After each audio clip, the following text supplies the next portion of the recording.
Les 100 premiers jours du second mandat de Patrice Talon. Oui, ça devait être donc le thème de l'entretien avec Jean-Marcel Dampessot, acteur politique. Nous espérons qu'il pourra nous rejoindre d'un moment à l'autre, peut-être des difficultés pour allier Glo, surtout en cette période de pluie. Voilà. Mais Laurent Roland Toniquès avec nous, nous allons peut-être continuer un peu le décryptage en attendant qu'il ne nous rejoigne. Donc, Jean-Marcel Dampessot, Laurent Roland Toniquès. Oui, l'autre atelier, c'est évidemment la célébration donc, des 100 premiers jours du second mandat de Patrice Talon. Le secrétaire général adjoint du gouvernement et le ministre Tonato étaient donc face à la presse en fin de semaine dernière pour préciser les premiers chantiers, faire le bilan donc, de ces 100 premiers jours surtout. Nous allons, en attendant de lancer le débat, revenir sur donc, cette conférence de presse que nous proposons à nouveau à nos téléspectateurs et auditeurs. Bon, voilà, donc de toute façon, nous allons donc retrouver l'élément dans un instant. Alors, Laurent Roland-Toniquès, quel point peut-on faire? Quels sont selon vous les chantiers phares qui donc ont marqué ces 100 premiers jours du second mandat? Est-ce qu'on peut parler déjà de chantier phare? Il faut peut-être dire qu'il y a d'abord une continuité de ce qui a été amorcé depuis 2016. Les grands chantiers qui sont toujours en cours, il y en a qui tendent vers la finition, il y a d'autres qui sont en cours. Évidemment, on attend toujours le lancement de la phase du projet, en tout cas asphaltage, qui a impacté, beaucoup de régions, en tout cas de plusieurs localités dans notre pays. Maintenant, les 100 premiers jours, évidemment aussi, c'est peut-être aussi le temps pour Patrice Talon de se préparer. C'est vrai qu'il a montré sa feuille de route pour les 5 prochaines années avant la campagne. On sait ce qu'il a fait. Et concrètement, je crois qu'ils sont toujours, pour moi, parce que quand on regarde un peu, c'est vrai que des chantiers ont été lancés, d'autres chantiers ont été lancés, mais pas. Et connaissant aussi ce gouvernement, il n'y a pas eu assez de communication autour d'un certain nombre de choses. Mais on estime que ça, ils n'ont pas reculé de toute façon, ils continuent de faire ce qu'ils ont promis au peuple béninois. Donc vous lisez certainement la continuité. Donc, oui, la continuité, ça n'a pas changé parce que vous avez vu, c'est un chef de l'État qui a décidé de changer de façon considérable l'image de notre pays sur un certain nombre de choses, tenant compte des infrastructures socio-communautaires, des infrastructures routières, et donc je crois que c'est déjà bien. On a vu le démarrage de la construction de la tour administrative du côté de la place des Martyrs. On a vu maintenant les grands projets du côté de Kolakodji et de Fidjosa qui sont en passe d'être lancés très bientôt. Donc, je crois que c'est une dynamique qui a été maintenue, la dynamique de 2016-2010. En tout cas, dynamique a amorcé à partir de 2017, notamment avec le PAG, le PAG qui avait été lancé. C'est cette dynamique qui est maintenue et donc on peut estimer que d'ici 5 ans également, d'autres grands chantiers verront le jour au plan national pour changer l'image de notre pays. Alors, à l'investiture, le 23 mai, il y a quand même eu une promesse forte, le second mandat hautement social. Est-ce qu'on peut lire, selon donc, les actions menées sur ces 3 premiers mois ou ces 100 jours, est-ce qu'on peut déjà sentir le hautement social à travers les actions de Patrice Talon? C'est vrai que quand on parle du hautement social,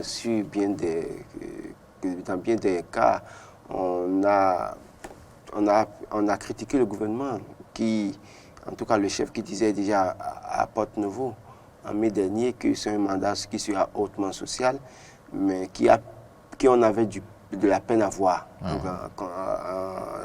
en concrétisation. Et donc, quand on regarde un peu la décision qui est issue du Conseil des ministres le mercredi passé, on peut se frotter les mains et dire oui, enfin le hautement social entre en jeu. Maintenant, bien avant ça, le gouvernement a lancé un recensement des artisans, histoire de pouvoir accorder une certaine facilité, en tout cas un certain accompagnement à ces artisans, tenant compte de la situation qui a prévalu avec la Covid-19. Donc c'est déjà un social qui est une action sociale qui était prévue pour soulager ces artisans. maintenant, avec Fillon 2, Fillon où on parle de pratiquement 4 milliards pour dédommager les gens, les reloger, les accompagner, je crois que c'est aussi une bonne nouvelle pour le toit social et on souhaite que cette dynamique soit maintenue parce que ce n'est pas que ces gens-là qui souffrent dans le pays. Nous sommes une rentrée scolaire a commencé lundi et beaucoup de familles n'ont pas encore réussi à inscrire leurs enfants. Surtout quand on interdit les manifestations festives, alors qu'en réalité, au-delà de tout, on a bien vu des mobilisations où des gens ont dépassé 50 personnes. On vous dira que la distanciation sociale est respectée, mais toujours est-il qu'il y a du monde. Donc, moi, je pense qu'il faut peut-être revoir ce mode-là parce que ceux qui sont dans les organisations des manifestations festives, c'est les gens qui vivent de ces activités. Et donc, une fois qu'on interdit ces activités, c'est qu'on met fin à leurs activités et on les empêche d'avoir les moyens de vivre. Donc, c'est un autre pan de la situation qu'il faut revoir, selon moi. Alors, je rappelle quand même que notre invité donc, est déjà dans nos locaux. Nous aurons le temps donc, de l'installer. Laurent Anthony Ikes, donc le social pour vous, oui, on sent l'amorce.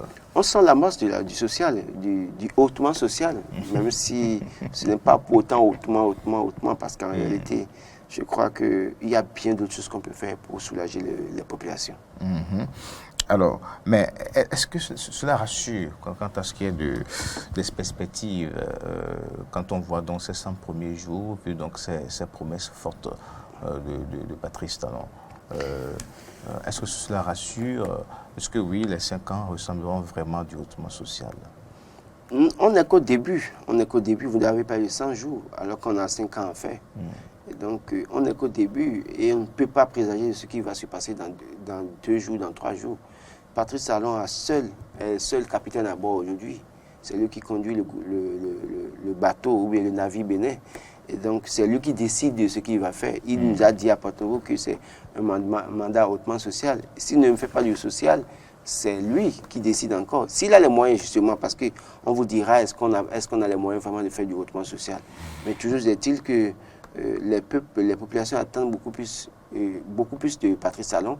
Et c'est à lui de voir dans quelle mesure faire poser des actes pour satisfaire ces populations. Non, mais c'est justement parce que Patrice Talon a évalué les moyens avant donc de faire cette promesse du hautement social. Non, attention. Alors, il Une va promesse. Pas s'aventurer donc à faire les promesses sans on vous dira que les promesses électorales n'engagent que ceux qui y croient.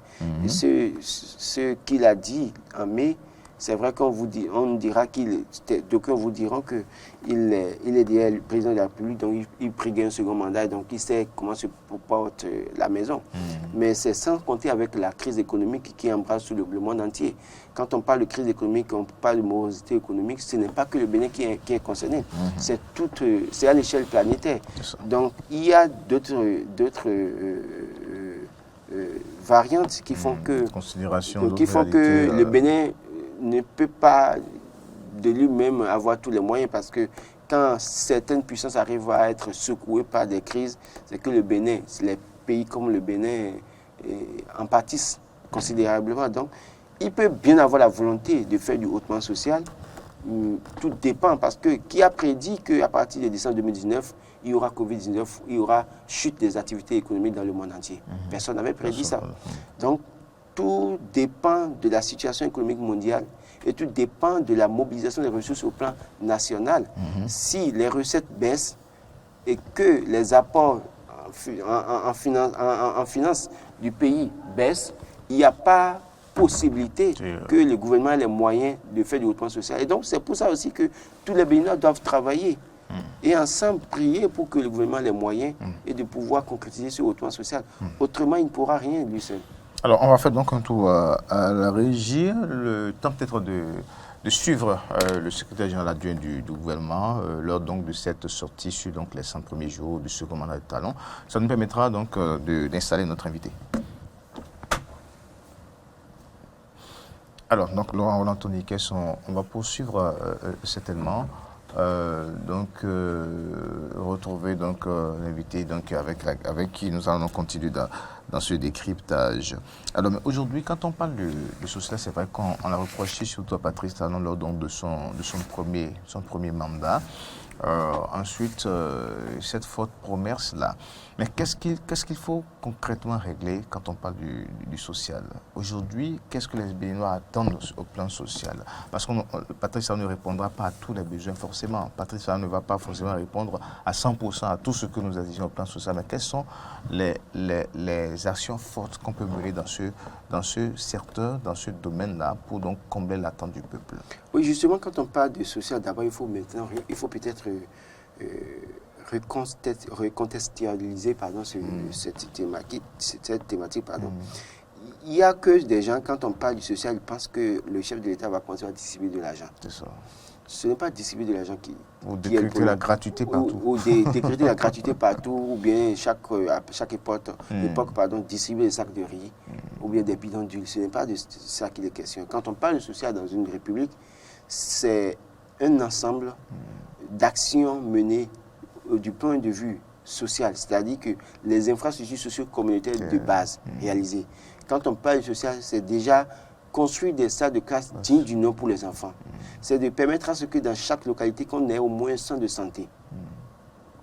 C'est de permettre à ce que les femmes puissent accéder au microcrédit.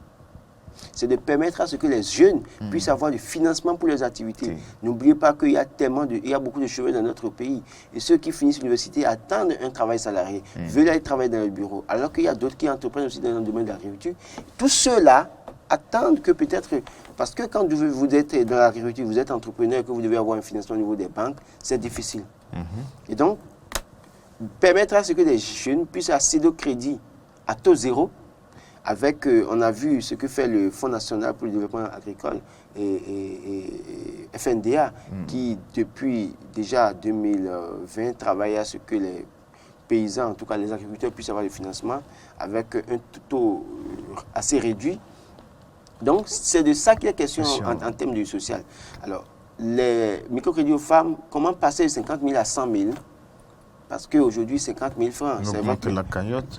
L'augmentation de la cagnotte, mettre à disposition des jeunes entrepreneurs, des start-up, un financement qui puisse les permettre de commencer leur activité et avoir un accompagnement, non seulement en termes de réduction des impôts à payer ou bien des exonérations fiscales, pour permettre à ce que ces entreprises soient beaucoup plus viables, parce que ce qui tue beaucoup plus les petites entreprises, c'est qu'il y a les impôts, il y a les charges.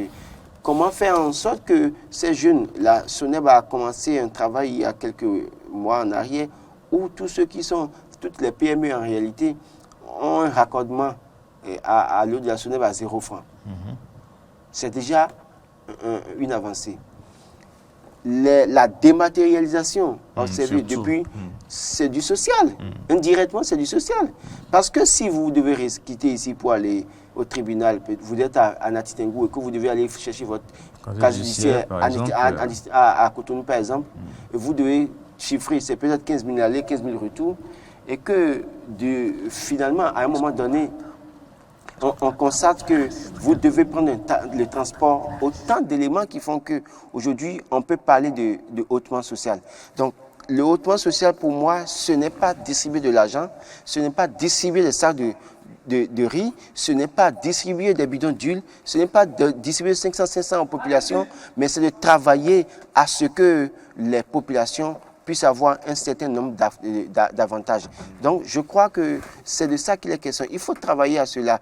Donc, dématérialisation, en tout cas, facilitation au niveau d'un certain nombre de secteurs, ça permet à ce que les populations puissent souffler. Donc, il y a les gains de temps en termes de tout ce que vous pouvez faire aujourd'hui en ligne, les gains de temps et gains de moyens. Parce que vous déboursez de l'argent, vous faites des choses, mais malheureusement, c'est du temps perdu. Aujourd'hui, vous pouvez rester chez vous, demander un service. Donc, c'est du social. Il ne faut pas que les gens pensent que quand on parle du hautement social, il faut s'attendre à ce que Patrice Talon maintenant achète un conteneur de sacs de riz, distribue dans les villages ou bien distribue des bidons d'huile. Non, ce n'est pas de ça qu'il est question. Ce ne sont pas des actions précaires qui expliquent. Alors, merci Laurent Tony Ikes, M. Jean-Marcel Dampessor, communicateur politique qui nous a rejoint sur ce plateau. Monsieur Dampessor, bonjour. Mon cher ami, bonjour mes téléspectateurs. Alors, heureux de vous avoir sur ce plateau. On sait que oui, ça n'a pas été peut-être facile, la distance aussi. Ah oui, d'abord le plaisir partagé. La distance n'a pas été vraiment facile, mais comme on a tenu à être là, je pense qu'on a pu respecter nos engagements. Alors, votre lecture à propos donc de ces 100 premiers jours, les chantiers FA donc amorcés, et surtout les perspectives, mais avant cela, l'actualité, la grosse actualité du jour, c'est la rencontre Boni et Patrice Talon. Est-ce que cela a été une surprise pour vous quand vous avez appris donc ce rendez-vous? Moi d'abord, lorsque j'ai appris ce rendez-vous, je l'ai appris hier dans la presse numérique. J'avoue, moi ça m'a enchanté. Ça m'a enchanté parce qu'il était temps que les deux hommes se parlent. Il était temps que, pour le bonheur du Bénin, que les deux hommes se parlent, s'expliquent et trouvent des voies et moyens pour planifier certaines divergences pour le bien de la nation. Et donc, moi, ça ne m'a pas surpris, surtout connaissant le président Talon qui fait tout pour quand même faire bouger les lignes et puis placer le Bénin sur une orbite de développement. Et donc, ça ne m'a pas surpris. Moi, je les encourage, j'encourage le président Talon par rapport à cette initiative et vivement que de cette rencontre que sortent quand même de bonnes résolutions pour le bien du pays et de la politique béninoise. Est-ce que ça va pouvoir vraiment contribuer au dégel de la crise politique actuelle? Bon, encore que je ne pense pas qu'il y a une crise politique. Pour moi, il n'y a pas une crise politique. Le pays politiquement avance. Il y a les institutions qui avancent. Et il s'est fait qu'il y a eu juste de quelques guéguerres entre partis politiques. Ça se passe dans tous les pays du monde, même aux États-Unis. Je pense que bon, ceux qui pensent qu'il y a une crise politique, si cette rencontre peut quand même permettre de bouger la ligne, c'est la bienvenue. Donc voilà. D'accord. Alors, on parle maintenant de ces 100 premiers jours du second mandat de Patrice Talon. Alors, je ne sais pas si la réalisation peut vraiment nous proposer donc, cette sortie médiatique-là, le secrétaire général du gouvernement et le ministre Tonato qui était donc face aux hommes des médias, et bien sûr pour donc faire le bilan de ces 100 premiers jours.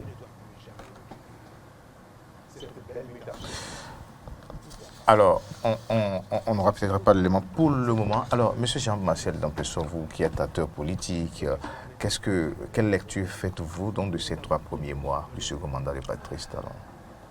Bon, d'abord, l'élément, j'ai suivi en direct sur la télévision nationale le secrétaire général adjoint porte-parole du gouvernement et le ministre Tonato, je les ai suivis et je pense que c'est quand même normal que ces genres d'actions, ces genres de communication se fassent. Parce que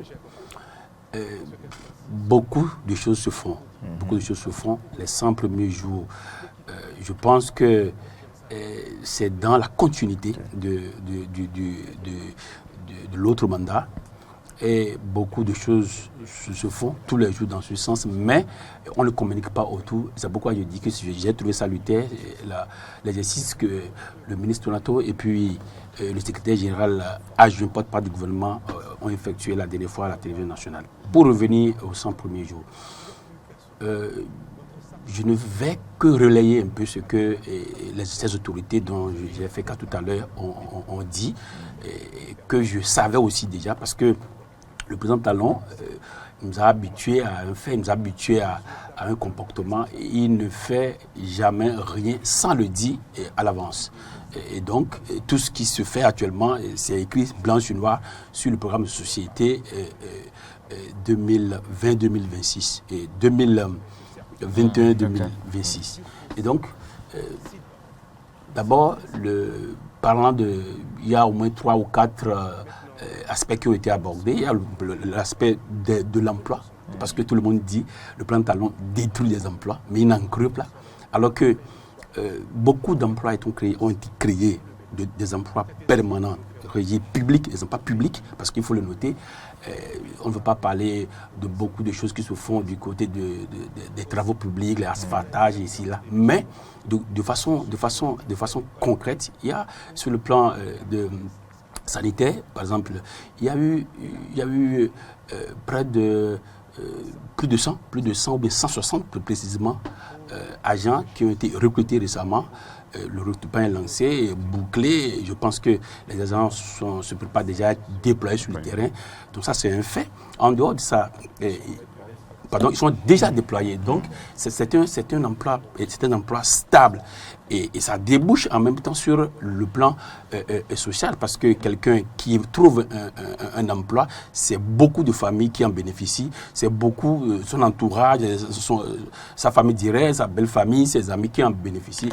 Et ça contribue en même temps au volet social dont on parle, c'est-à-dire le rehaussement social dont le président a fait cas lors de son discours d'investiture. Et donc, déjà ça, c'est le premier point. Le second point, il y a aussi des aspirants qui ont été recrutés. Il y a je pense, avec précision, il y a près de, je pense, 662. Selon les dits du porte-parole du gouvernement, 662 aspirants qui ont été recrutés dans l'enseignement, surtout pour s'occuper des lycées agricoles créés actuellement par ça. En dehors de ça, il y a l'aspect haut. D'abord, pour le bilan. Parce qu'avant de finir, le président a fait une tournée nationale. Et je pense que lors de cette tournée, il a expliqué un peu la couverture de l'eau potable au niveau de tout le Bénin. Et près de 70% de nos populations actuellement ont l'eau potable. Et donc les 30%, c'est-à-dire aujourd'hui, il y a 30% de Béninois qui n'ont pas l'eau potable. Et en même temps, selon les dits du porte-parole du gouvernement, il y a un programme qui a été lancé, il y a les appels d'offres qui ont été lancés, et c'est 30% de Béninois qui restent à avoir l'eau potable. Je pense qu'ils sont pourvus et que bientôt, tout le Bénin sera...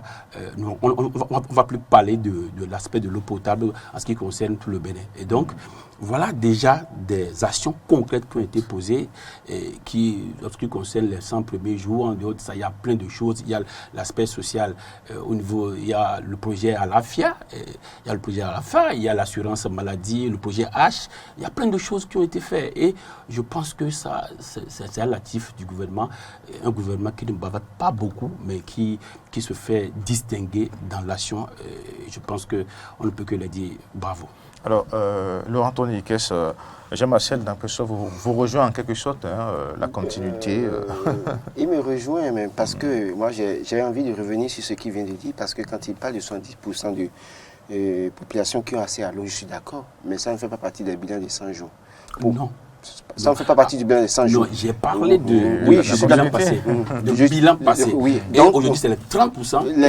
Les 100 jours, dans les 100 jours, en dehors des grands travaux qui ont été lancés, pour moi, on n'a pas pour autant encore d'actions concrètes. En tout cas, c'est l'avis du journaliste. Parce que quand on regarde tout ce que vous avez dit, vous avez parlé du bilan passé justement, mais on parle de 100 jours. C'est vrai, j'ai parlé de la tour administrative dont les travaux sont en cours. J'ai parlé des opérations au niveau de Filiocel, de Kholakodji qui doivent démarrer incessamment. C'est vrai, vous avez parlé de recrutement, les agents qui sont déployés dans les 100 jours, c'est déjà bien. Mais quand on parle aussi d'aspirants, oui, d'accord, des aspirants ont été recrutés. Mais pour quelles conditions de travail? C'est de ça qu'il est question. Donc pour moi, c'est vrai qu'il y a un travail qui a été fait en termes de recrutement. Mais pour que pendant le bilan de ces 100 jours soit un bilan assez satisfaisant, il faut travailler à améliorer les conditions de travail de ces aspirants également. Alors, je suis d'accord avec lui, mais je voudrais dire ceci. Le gouvernement du président Talon, c'est des gens qui ne travaillent pas dans la précipitation. Vous avez vu, dans ce pays, il y a des gens qui ont parlé du gouvernement maquette, ça bavardait par-ci, par-là. Attends, je vais en venir. Ça bavardait par-ci, par-là. C'est des gens qui prennent du temps. Aujourd'hui, il y a eu un PAG 1 qui a été lancé à grande pompe. Il y a la préparation du PAG 2 qui sera fait. Et tout ce qui se fait aujourd'hui est inclus dans ce lancement du PAG 2.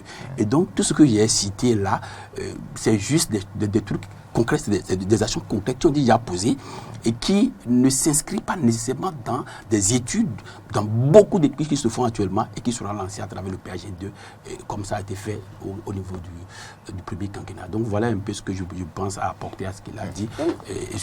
Donc voilà. Alors, il faut penser, il faut reconnaître que oui, pour le premier mandat, beaucoup de choses ont été faites, ça il faut l'avouer. Et ici, on parle de 100 jours, 100 premiers jours pour le second mandat, et pour moi, c'est pour moi, c'est un peu comme il y a quelques jours, vous vous rappelez, la presse qui écrivait qu'un ministre a comblé les attentes des enseignants en 100 jours, alors qu'en réalité, il y a une partie de ces enseignants qui souffrent. Donc, pour moi, 100 jours, d'accord, mais c'est trop peu pour moi de juger un gouvernement qui veut faire de grandes choses. Merci. Alors, mais aujourd'hui, Jean-Marcel Dampesso, oui, on a cité donc les chantiers, mais les 100 premiers jours au plan politique, vous, en tant qu'acteur politique, quel est le regard que vous portez sur ce qui a été fait au plan politique? Bon, je pense, sur le plan politique, c'est des Parce que choses... certains s'attendaient à ce qu'on en finisse avec peut-être les situations, les arrestations. Certains s'attendaient peut-être à ce qu'il y ait peut-être la grâce accordée à ceux qui étaient... Ce qu'on traîne depuis les élections. Oui. Alors, mais qu'est-ce que vous, en tant qu'acteur politique, vous...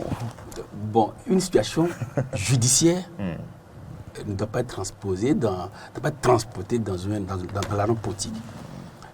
Vous avez parlé des gens qui ont été arrêtés. Je pense que c'est une procédure judiciaire. C'est une procédure judiciaire qui suit son cours. Et moi, je ne pourrais opiner parce que c'est un problème judiciaire et puis on laisse la justice faire son travail.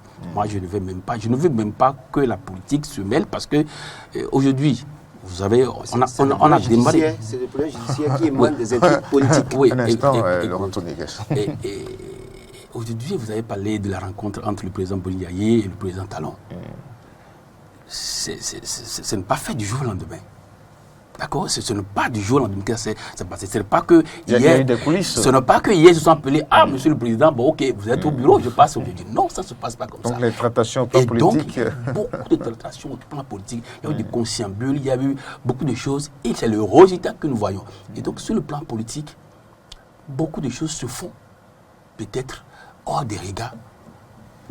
Même de moi, mon regard, et que c'est le résultat que nous voyons. Alors, moi, je ne peux pas dire que dans les 100 premiers jours du second mandat, il y a beaucoup de choses qui se font. Il y a beaucoup de choses. La vie politique du pays c'est beaucoup animé au niveau des partis actifs.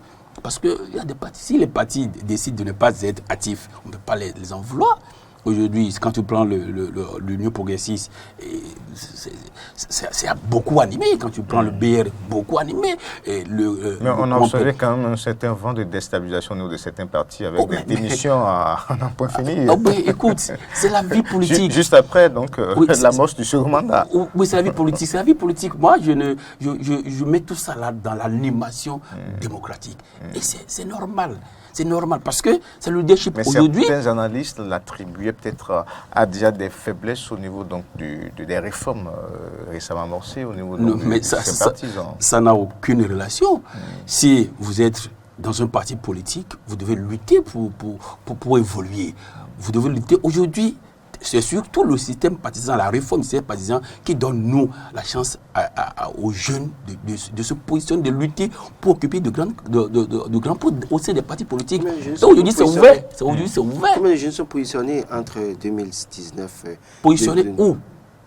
Quand je prends par exemple les députés. Non, moi on parle des partis politiques. Positionnés où? Positionnés pour prendre des postes de décision. En dehors de nomination de Patrice Talon, au niveau des partis politiques, combien de sont ces jeunes que les partis politiques ont promus? Moi, je donne un exemple. Parce que ce que je connais, c'est l'Union progressiste. Au niveau de l'Union progressiste, il y a beaucoup d'initiatives qui ont été prises. C'est-à-dire, je veux parler de tournoi de l'Union, je veux parler ça, c'est le positionnement des jeunes. Attends. Si on confie la gestion de toute une nation politique d'envergure nationale à un jeune, vous pensez que c'est rien? Vous pensez que c'est rien? Moi, j'ai joué un rôle, par exemple, dans ce tournoi. Pas géré par les jeunes. C'est-à-dire, l'Union progressiste est animée par les jeunes. Aujourd'hui, la tête de l'Union progressiste est jeune. Je vous donne un exemple. Le président Moussou, la tête, je parle bien français. Je parle bien français. Donc, Oh, la jeunesse, Le président Moussou est encore jeune. De toute vous façon, voulez dire Je parle la du jeunesse ça, malgré je l'âge. dis la tête. Aujourd'hui, quand vous allez à une réunion avec le président Moussou, mais quand il opine, quand il parle, quand il donne des orientations, mais on sent la Vous sentez une jeunesse. certaine on sent une énergie. certaine énergie. C'est du jamais vu. Moi, par exemple, je vous donne un exemple. Ça, c'est une éducation que je trahis. C'est pas peut-être l'expérience.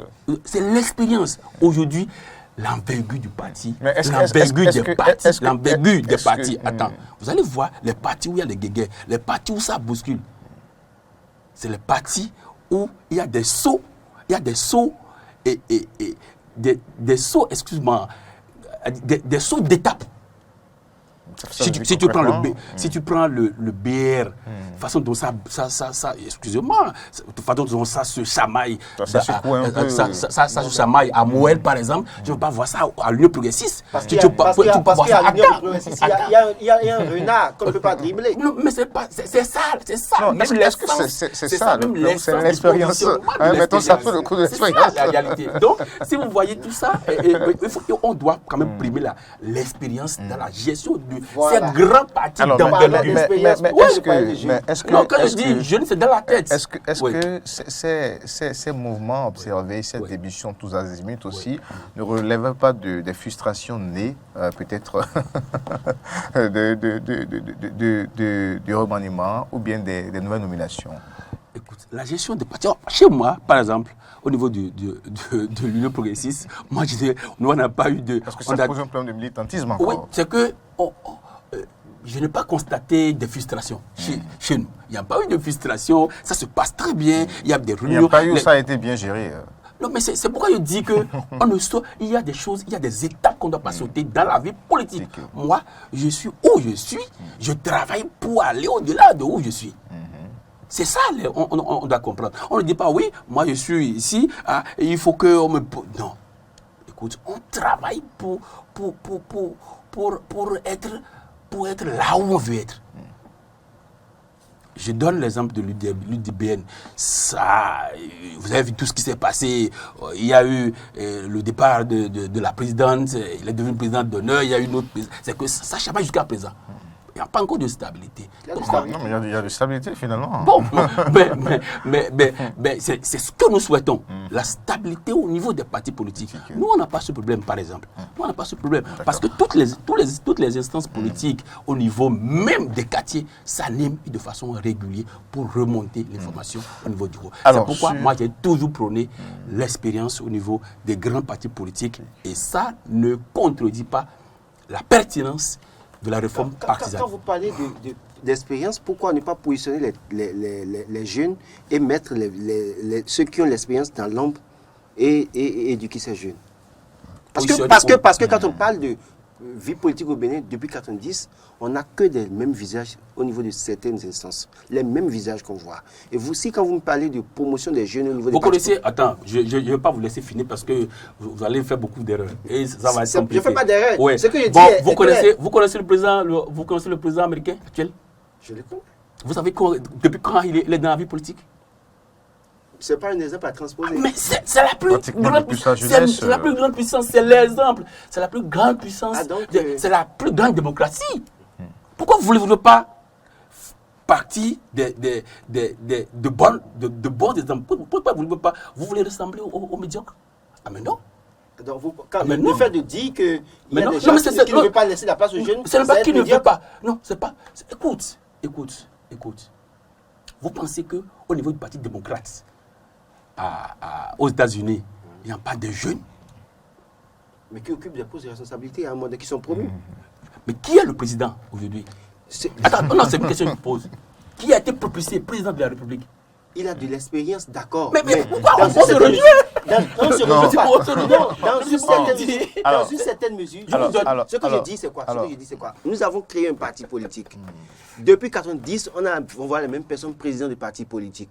Alors qu'il y a des jeunes qui travaillent avec eux depuis des années. Et vous voulez me dire que pendant tout ce temps, ces jeunes-là n'ont pas acquis de l'expérience pour pouvoir aujourd'hui diriger? Vous êtes dans un parti politique? Je suis journaliste, je ne suis pas censé être membre d'un Ok, parti politique. moi je suis dans un parti politique et je ne me plains pas. Ne vous plaignez pas. Je me plains pas. Mais de la même manière,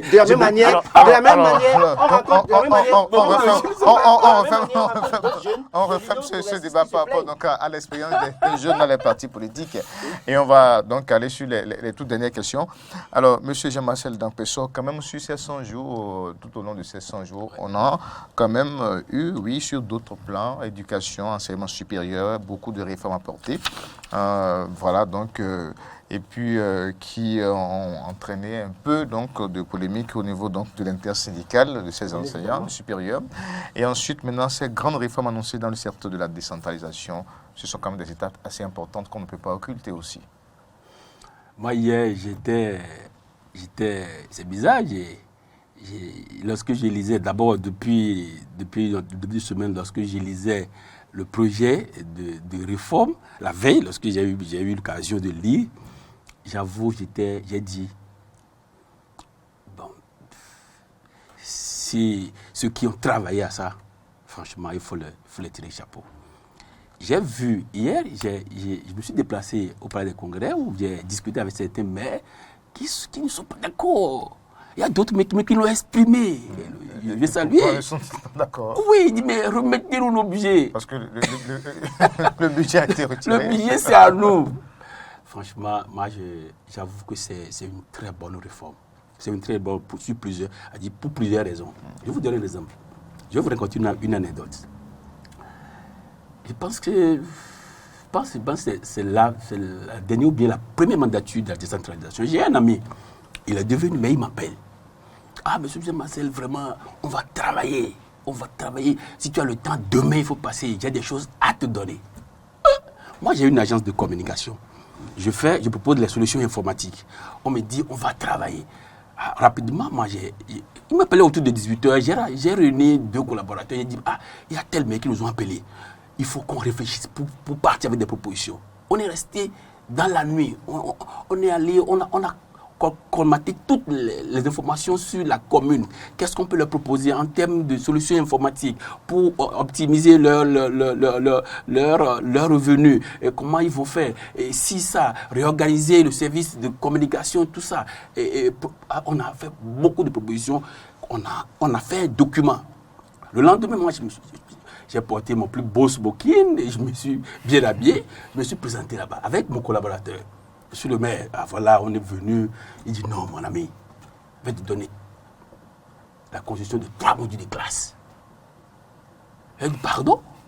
Il dit, mais il y a des modules de classe, tu construis 3. Il dit, monsieur le maire, mais nous, on a passé toute la nuit. Il dit, non, laisse ça, tu vas construire. Dit, bon, moi, par exemple, en ce moment, je pense que c'est ma première mandat. En ce moment, moi-même, je n'ai jamais construit salon chambre à coucher, moi-même. Et puis, je vais prendre des travaux de construction. J'ai dit, monsieur le maire, je ne sais pas faire ça. Il dit, oh, mais est-ce que tu es obligé de savoir faire? Tu prends, tu donnes à quelqu'un, la personne fabrique ça et puis nous. J'ai dit, je me suis retiré avec mon collaborateur. On a causé, mon collaborateur m'a convaincu de refuser.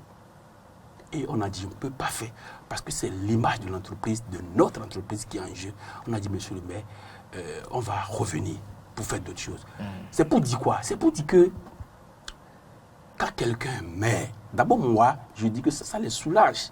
Quand quelqu'un meurt, la première des choses, c'est marché public. Et ceux qui l'ont porté, ceux qui l'ont amené à être maire, sont partis politiques, les amis, ici, ça, ils ont dit, il y a même des gens qui ne sont même pas du domaine. Je connais des gens qui sont vendeurs, c'est pas, au marché, ou bien tailleurs. Mais rapidement, ils fabriquent un établissement. On dit, il faut me donner des marchés. Il faut me donner un marché. Et puis, cette pression, parfois, déboussole le maire. Il n'a même pas la tête pour faire implémenter son programme de société. Donc, du coup, c'est d'abord quelque chose de soulageant pour les maires. Ça doit les soulager. Deuxième chose, l'administration des mairies. Quand tu prends la plupart de nos administrations, à part les communes à statut particulier, comme Porto-Novo, Cotonou, Parakou et encore à Bomé-Calavi, les administrations ne sont pas à la hauteur des attentes. Et pire, les maires qui devaient quand même impulser une certaine dynamique au niveau des administrations, et faire les feuilles de route, faire ci, faire ça. le maire a parfois même peur de certains de ses employés parce que hautement politique. Donc la politisation à outrance, la politisation à gestion des outrance des affaires aspirations, locales. la politisation à outrance des administrations locales. Et quand c'est comme ça, mais le maire, il a les mains liées. Quelqu'un te dit, parce que c'est lui qui fait le plein dans son village, pour que le maire soit là. Il est de l'administration locale. Il ne peut pas bien lui parler. Et la plupart de nos maires, quand ils commencent pas à travailler, ils veulent revenir. Et ils réfléchissent à revenir, à faire ci, à faire ça. Et donc, ils sont liés. Moi, je dis, cette réforme qui aujourd'hui place des secrétaires exécutifs communaux à la tête de nos communes, ça soulage les maires. Ils devaient même applaudir cette réforme. Ça, c'est un. Deuxième chose, encore que... Est-ce qu'on ne renforce pas trop? Est-ce qu'il n'y a pas une certaine superpuissance au niveau donc, de ces secrétaires exécutifs aujourd'hui? Parce qu'il faut faire l'analyse dans tous les sens. Le secrétaire exécutif est sous la supervision d'un conseil de supervision. Et le maire est membre de ce conseil de supervision. Le maire et puis les présidents de commission forment ce conseil de supervision. Et donc, en réalité, le maire est l'instrument politique. Le maire a la vision. Comme le président Talon, c'est lui qui a la vision. Aujourd'hui, tout ce qui nous a été présenté hier au palais des congrès, vous pensez que c'est le président Talon qui s'est enfermé, qui a rédigé tout ça? C'est des gens techniques qui ont fait le travail. Vous ne pensez pas qu'à l'avenir, il y aura une crise entre les secrétaires généraux et les maires? On va, Laurent Tony, oui, on va, M. Dampessor, vous allez répondre à cette question et puis nous allons conclure l'entretien, le temps de revenir sur beaucoup plus de détails plus tard. Alors, donc vous répondez à cette question. Moi, je pense non, tout de suite, je vais te dire. Pourquoi? Parce que le programme du maire, le programme en réalité du maire, est implémenté ou bien exécuté par le secrétaire général, général exécutif. Parce qu'en réalité, c'est lui qui fait... Le maire n'est pas censé être un technicien. Le maire n'est pas censé... Moi, je connais des maires qui ont à peine le bac. Je connais des maires qui c'est pas parce qu'ils sont hautement politiques, ils sont maires. Et donc, du coup... la loi ne prévoit pas ça. Et donc, du coup, il faut quand même des gens qui connaissent le management de la ressource humaine, le management de la ressource financière, les planifications, la mise en place des feuilles de route, qui doit gérer. Aujourd'hui, par exemple, je donne l'exemple. Normalement, moi, j'aurais souhaité que... Moi, j'avais même pensé à ce que toutes les communes aient une direction de cabinet. Et qui serait le bras technique des maires, c'est-à-dire directeur de cabinet, chargé de mission ici, qui réfléchissent pour implémenter la vision du maire. Et la plupart des communes qui ne sont pas statuts particuliers n'ont pas le droit, dans l'organigramme qui a été envoyé par le ministère de la décentralisation, n'ont pas le droit de mettre en place un cabinet. Et du coup, cette réforme vient répondre à ce vœu que moi j'ai déjà émis plusieurs fois lors de plusieurs réunions. Moi, je trouve salutaire cette réforme et qui va beaucoup révolutionner nos communes pour le bien de nos populations à la base. Merci à vous, M. Jean-Marcel Dampessor, communicateur acteur politique. Nous reviendrons plus en détail donc, sur ces aspects-là, sur ces réformes structurelles dans le domaine de la décentralisation. Oui, pour vous, la continuité dans les actions, on l'a senti sur les 3 premiers mois de second mandat de Patrice Talon. Le hautement social également a eu donc beaucoup de réponses. Les perspectives s'annoncent meilleures pour la suite du mandat. Merci à vous et puis bonne journée à vous.